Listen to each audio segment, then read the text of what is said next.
Вице-премиерот Владимир Пешевски во посета на хидроелектричните централи, каде привршуваат работите од втората фаза на ревитализација.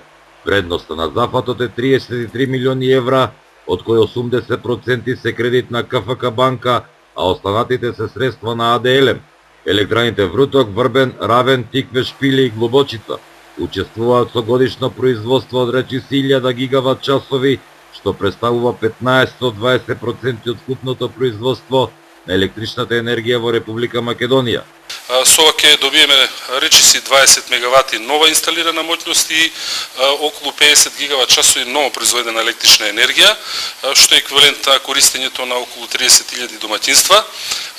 Практично се прави зафат кај сите позначени елементи кај хидроцентралите, особено на системот Вруток, Врбен, Равен, кај Марвските езера.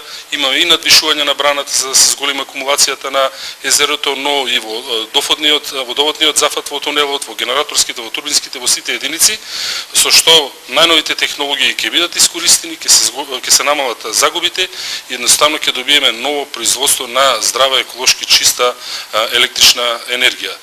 Освен во делот на производството на електричната енергија, овие хидроелектрани имаат значајно место во управувањето на целокупниот електроенергетски систем во Македонија.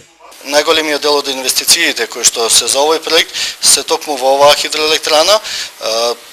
Во претходниот период од февруари до сега се пуштени во работа трите агрегати и тестирани се во функција онака како што се потребите на тендерската постапка.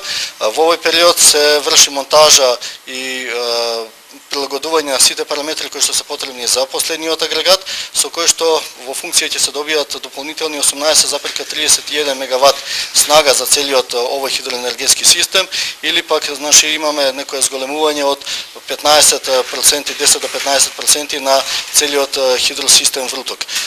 Со ова ќе имаме зголемена доверливост на самиот хидроенергетски систем Маврово, ќе може да се намалат загубите и ќе имаме поголема флексибилност при изведување на ремонтни активности. Загубите на количество на вода исто така се намалуваат со извршените градежни зафати.